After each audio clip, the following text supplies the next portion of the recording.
Happy hobby. I'm Dave Gunnis, and if you're a sports car collector and you're working with a limited budget, that's what we do at this channel. That's what we talk about. And today, we're talking about 2025 tops, the 2025 tops design specifically, which is budget-friendly cards. Those flagship series are pretty cheap compared to everything else. So we love talking about 2025 tops design, which just came out this past week.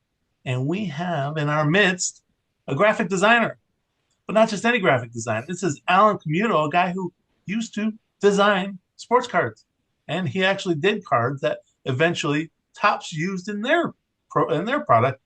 So we're going to talk to him about that, help him help us figure out what are we looking at with this 2025 Topps design.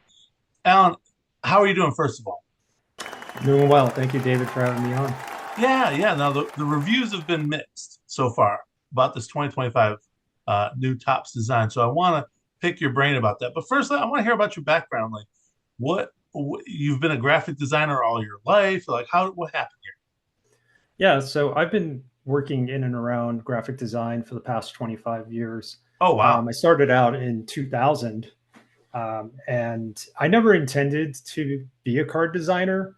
Um, Truth be told, I was sending out some resumes for job listings, and I came across a two-line listing in the New York Times right after New Year's that year. And it said graphic designer needed. Send your resume here. So I'm like, hey, what can I lose? I send them my Yeah, resume. you're They a call graphic me in. designer. They need Yeah, one. What? It's perfect. exactly. So they out of the blue called me for an interview. I went into the office. They greeted me. And as soon as I walked in, first thing I noticed, they had all these wonderful toys lined up in their display cases Oh, and along the office windows. And they were X-Men toys. And then they had sports stuff hanging on the wall. And I oh turned to man. the person who greeted me, and I was like, what exactly does your studio do here? And they're like, well, a lot of our designers, we also have an illustration team. A lot of them have a comic book background, and we basically design for Tops. They're our main Wow. client. And I was like, wow, being a person who was into comics and collected cards back in the junk wax era. That's a Um, dream job. That's pretty cool. yeah, so it was pretty interesting job to land at that Yeah. Yeah. moment. So, I of course did my best. They brought me in for a job tryout. It worked out, and pretty soon I was hired. So now, So what time period is this we're talking about? we're talking throughout the month of January, so maybe No, I about mean two, three. like the year. Oh, sorry, 2000. In the year 2000. Oh, You did say that. yeah, Okay. yeah, So early 2000s. Gotcha. So you started working yeah, for this. So it was a firm, it was a graphic design firm that yeah. So then Tops would hire or would, yeah, hire them to create designs. yeah, so we weren't tops exactly, but we worked very closely Sure. with Oh, them. no. Yeah. You Yeah. were, I mean, it's interesting though that they would even do that considering, I mean, basically, I guess they were just card for manufacturers.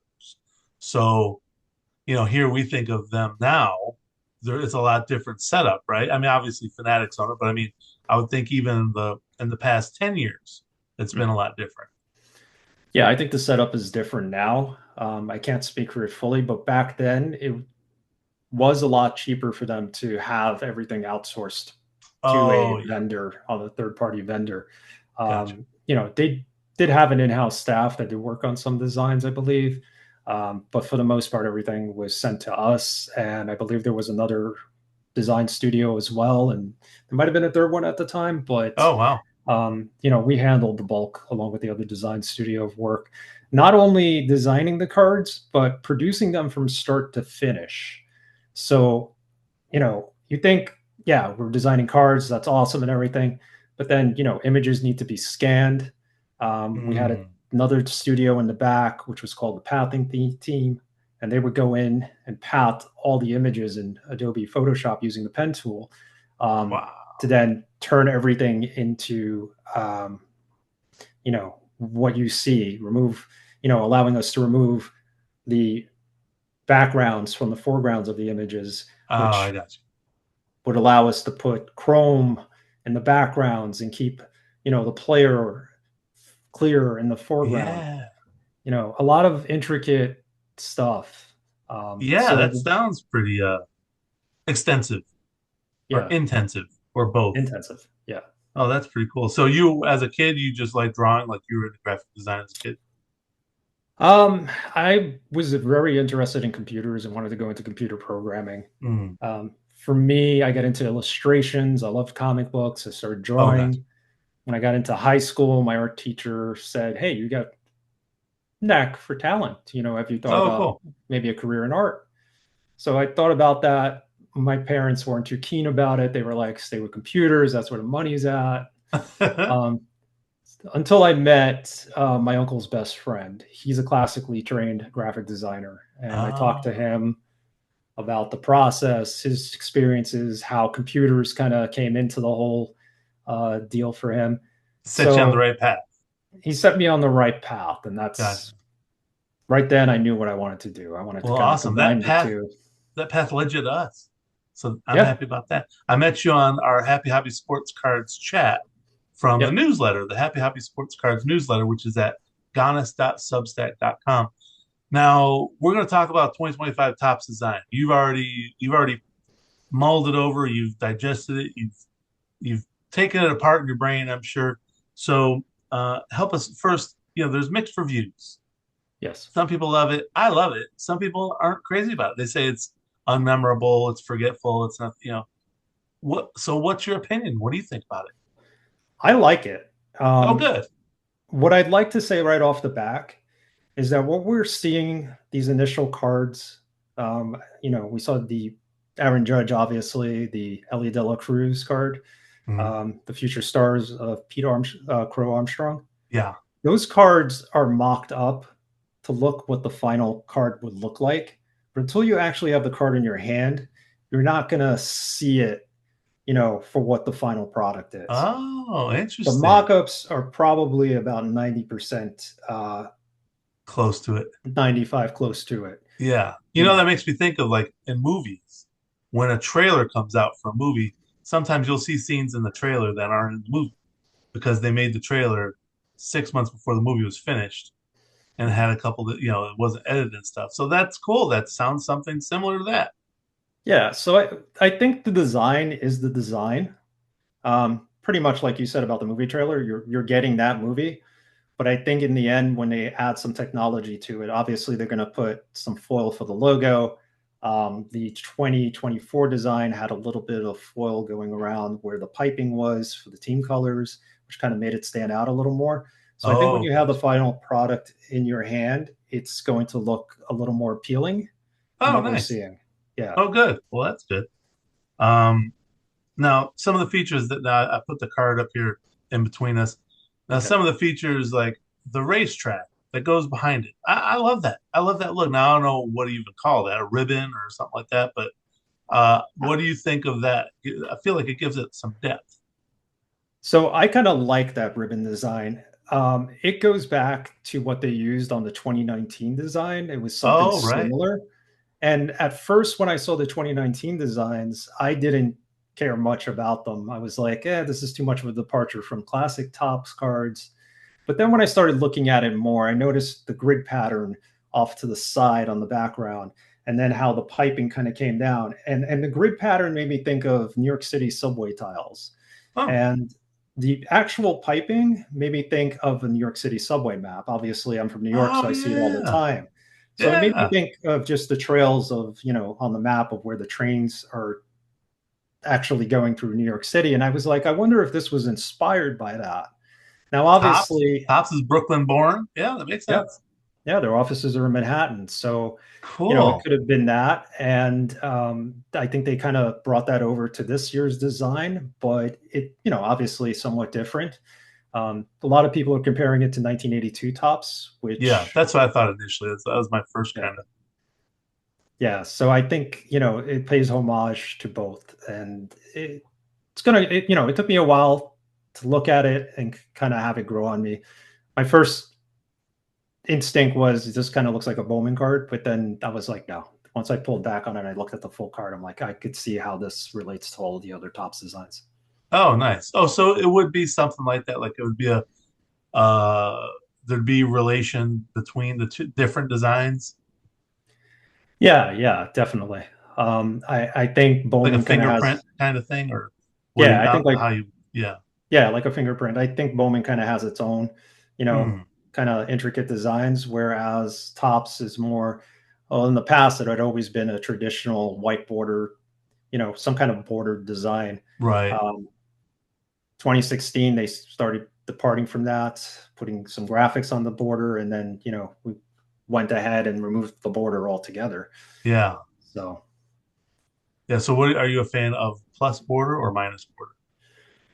I could go either way. I think Go, I in guess, this, yeah. yeah, If it looks nice, you'd like it this way. If it doesn't, yeah, I think or the even borders, 2024 with the like the smoke up the sides, how that kind of gradient goes into black, but white border on the bottom. mhm. I think 2024 was one of the better designs in you know, this century. I think Oh, cool. I really enjoyed the fact that it had that smoke going into the black. Kind of brought back 1986 Topps baseball, where it Oh was black yeah. across the top, white on the bottom. That was like the first set I I forgot actually about that. collected. You know what? I Yeah. completely forgot about that. It wasn't a gradient, but it was black on Mhm. top, black or white on bottom, with the team name across the top, just like you're saying. Yeah. I forgot all about that. I never when because we had done this a review of the 2024 design when it came out. That never came Mhm. across my brain. So that's cool. So now, what do you think of the little diamond? That's been a topic of discussion. Little diamond that So shows signifies the player's position. yeah, so it's interesting because they used the diamond in 2024 to put the logo in it as a placeholder. I know they're trying to use it again as an element and signify the player's position. It kind of works, and it works because the samples they've shown us, it's a one position player. Some people are saying, well, what if it's a shortstop, second baseman? What happens in the case of Otani, DH, pitcher, Sure. outfielder, multiple positions? I think for now, it's something that has to grow on me. I can see how they're tying it into last year's design, but Oh, gotcha. we'll see overall how that plays out. So two things. One that's interesting is, do you know Herb Washington? Have you ever heard the name Herb Washington? That card, Not familiar. 1975, Let me try. 1975 tops, the colored, 1975 tops baseball. Yes. Herb Washington he played for the A's, and he was just a runner. His position was pinch runner, Oh and wow. that's the only card in Topps history that has the position pinch runner. So I wonder how they designate that, because Chandler Simpson for the Rays, he could be a pinch runner. I can see that happening. But anyways, I don't think they'll. But I just thought that was interesting. What do you think about the hollow team name? That was a sticking point for me, as I wasn't crazy about the font on the team name up the side. So that hollow name idea brings me back to 2016 Stadium Club, where they had the last name of the player in the same font, well, almost the Interesting. same font, where it was clear and it just had the outline of the player's last name. I'll have So to pull that up. I'll put that in between us here because yeah, I can't even think of what it looks like. But that's interesting. yeah, I've been collecting a lot of the 2016 Stadium Club designs lately. So I've been looking at a Cool lot of them. And it's not the same font, but it has that concept. same concept. I thought it looked good back then. You don't really lose the player's name. Actually, I have one possibly here. No, I don't. I tossed it. You don't lose the player's name because it's outlined in foil. So when we actually, Oh, yeah. So when we actually see the card in our hand, there might be maybe some cold foil stamping around the name of, the team, yeah. maybe that white area that outlines it. And it's kind of weird because they're using two different colors. They're using the teams, well, they're using white for the top half and then the secondary team color on the bottom half. So it's a little tricky to produce that way, but it's definitely going to pop more when you see the final card. Well, that's cool then. Oh, that's good to know. Yeah, makes me feel a little bit better about the team. Yeah. Now, you mentioned thinking of the bottom of the card and under the player name. that color, I noticed they're using the color, one of the colors of the team's logo. And I Hmm. feel like it kind of washes out the logo. Like the logo doesn't really pop the way I think you would want it to pop. But you're also, I guess, I mean, you tell me, I know when you do any design, like you want Hmm. your eyes to go to specific spots. So maybe you don't want the logo to be the spot where the eyes go to. I think at the end of the day, the logo is going to pop. I think Major League Baseball takes, their branding seriously.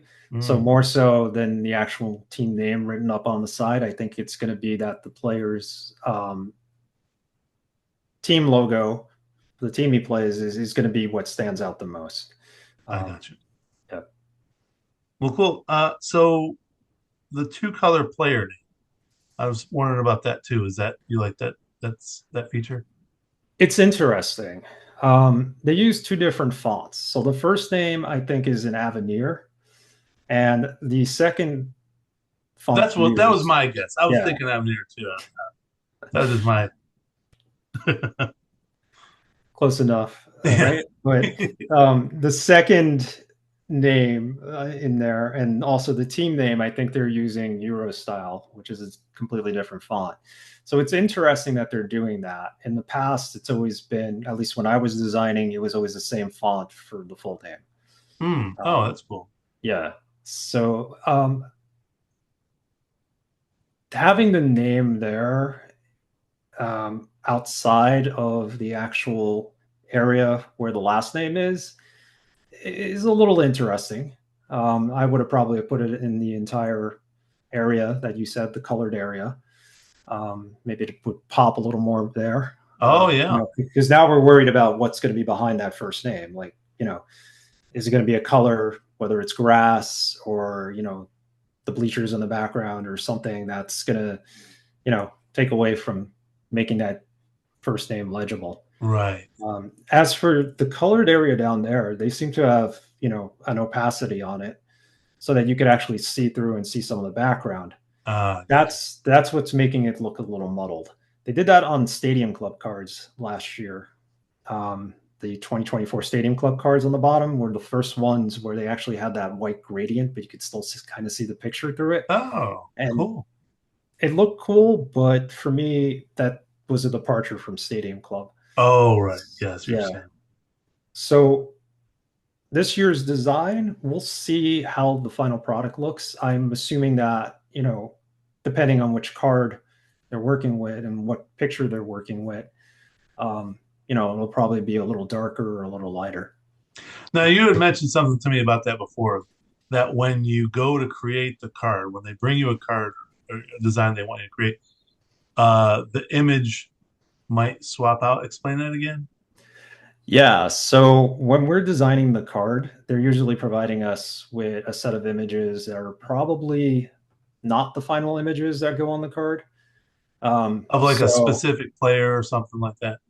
yeah, they would give us a set of images and say, hey, design the base card using this image.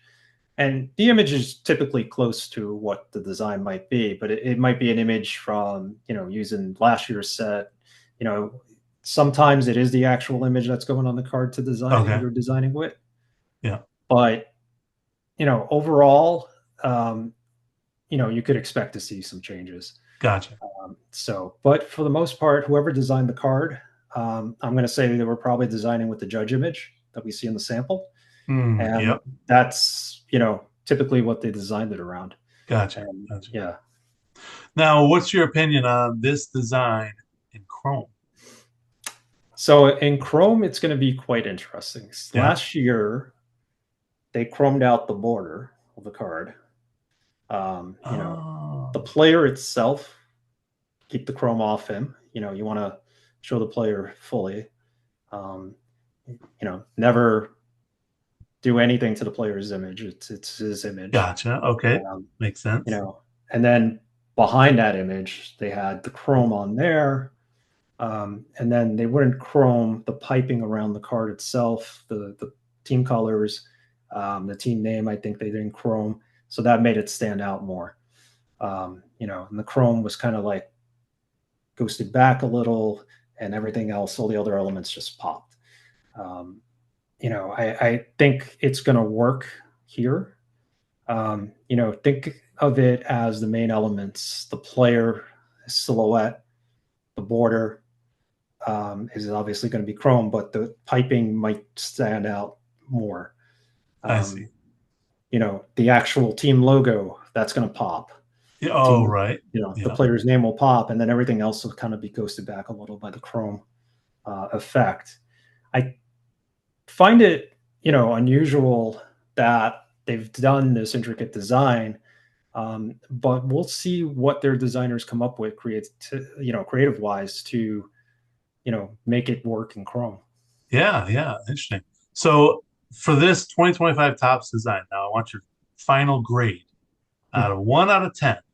What scale, what on that scale, what grade are you giving this 2025 tops baseball design? At first sight, I'm going to say 7 or 8. So we'll I say think, 7.5. We'll go yeah, 7. let's say 7.5. So maybe we'll come back to you once the cards do come out and we see like you can say, well, here's what changed, here's what I like better. Yeah, I think it's going to look different when it's in my hand. Last year's design, I gave it a 9. I mean, nothing's perfect, Wow. obviously. After 70 somewhat years of producing cards for tops, we all have our favorite designs, but Yeah. last year's design really drew me in. That It was was pretty that just was pretty different. awesome. Now Yeah. what do you think of 2023, right? 2023 wasn't bad. They kind of went back to 1983, Yeah. and I think it was Yeah, 1963. 63, Yeah, 83, 2003, and then 2023. All so they had kept it. the Yeah, player head at the bottom with the player above it. they kept the tradition of actually Yeah. keeping that photo in there, which I thought was really nice. Yep. Yep. Um, it, Absolutely. yeah. So it was a strong card. A lot of line work around the name, and you know all the elements that were there. It Mhm. was strong, but I don't think it was as strong for me as 2024.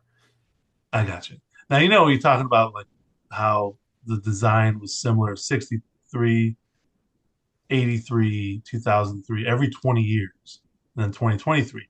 Well, what they didn't do the same, and it bugs me a little bit. They did 1962. They did the wood grain design. 1987, so 25 years later, they did the wood grain again. They didn't do it for 2012. They had a chance to 2012 to do another wood grain, and they punted on it. I don't know. It bugged me. They could have done something cool. Like really, like they could have done different wood, like knotted, like really knotted wood or something like that. Anyways, just a side gripe. Um, No, old, I agree with you on that. I old was man actually artwork. looking at the 2025 designs to kind of pick up what might have been taken from previous designs, and there's not much, but the name of the card going up the side is kind of reminiscent of 1984. Yeah, yeah, yeah. Absolutely. Yep. We worked Yep. in a very fast-paced environment. We were producing cards as well as designing them at the same time. It's for me, it was a job where I learned all the aspects of design and all the aspects of graphic design. It was just a wonderful experience. But they knew, like, oh, okay, he's a big hockey fan. Let's let him design the hockey cards. You Gotcha. know, Oh, cool. yeah. I Now was a let me big ask. Sorry, go ahead. I cut you Sorry, off. I was just going to say I was a big professional wrestling fan. So, I got to design some wrestling cards when I was first there. And then when the wrestling cards went over to Tops, I ended up doing the 2006 Tops Heritage and Heritage Chrome set. So, which was a lot of Wow. fun. Oh, that's awesome. Yeah. So that's what I was going to ask you too. So going back now, which sets or which years did you end up getting to work on the cards that they actually used or the design of? So, yeah. So we were a studio of 13 graphic designers at our height, I think, maybe even 15. So they would break up designs in different ways. You would have basically they'd give 3 designers a chance to design a base card, let's say. Three Oh, designers cool. a chance to design an insert card. So it would change from product to product. You weren't always designing base cards, you weren't always designing insert cards. I see. And when you had the opportunity, you did your design, and that would be put together with the other two designs from the other two designers, and that's what they presented. And Tops would choose one of the three designs. I see. Um, Okay, cool. yeah. And I So think you had said before, sometimes your design maybe isn't something this year, but maybe it gets worked into another future year. yeah, your designs weren't always going to get picked. You put out your best effort as a designer, and sometimes they would work out, and you have your card pick, and sometimes it would be someone else's card. But you would technically hold on to those designs. And maybe the next card that you got to design, you would take the design if you felt strongly about it, and not just represent it as is, but maybe you'd work it into something else for the new card design, um, to create that new Cool. card. But there were times where they felt so strongly about the design, and this was very rare, where they see two designs side by side and say, "We really like this, we really like that one. We don't know which one to pick. Let's use this one for one of the insert cards." Let's say. Oh, so I remember you had shared on our Substack chat at Happy Hobby Sports Cards that you had some of the designs that you did do, like they were an insert, I think it was. Yeah, so now that I'm back into card collecting, one of the things I've been doing is going back and searching for some of the cards I designed. Just for nostalgia reasons. Sure. Collecting them and adding them to my portfolio as Oh, well. that's But awesome. That's so so the ones cool. the ones I showed off are the 2001 Finest All Star baseball cards. It Nice. was an insert set of 10 cards. It featured Sammy Sosa, Derek Jeter, Ken Griffey Jr., Man. all the big home run hitters from that year. So And what was the set called? What was the insert set called? it was basically called Finest All Stars. Finance. Oh, also finance also Yeah. makes sense. So it was Cool, a cool. So you're whatever. trying to collect those. Yeah, so I've been trying to collect some of the cards I've done, and I ended up collecting the whole set just to take a Oh, look at them. nice. That's And neat. yeah, So you're gonna put so that, you're gonna display that somehow, somewhere cool. yeah, I think I'm going to get some frames. I've been looking at the backgrounds of your videos actually to get some ideas of how to frame them. Oh, nice. Yeah, But these yeah, are I'd like to put it up in my 36 office. card displays and they go nine across. Okay. So I wonder if they have nine card. I'm sure they have something. I'm sure they've got three card displays. I mean, I'm sure they've got something somewhere. Maybe maybe what you could do is like a 10 card display and then maybe two rows of five and then Hmm. the middle row of the bottom you put a picture of you working there or something like that.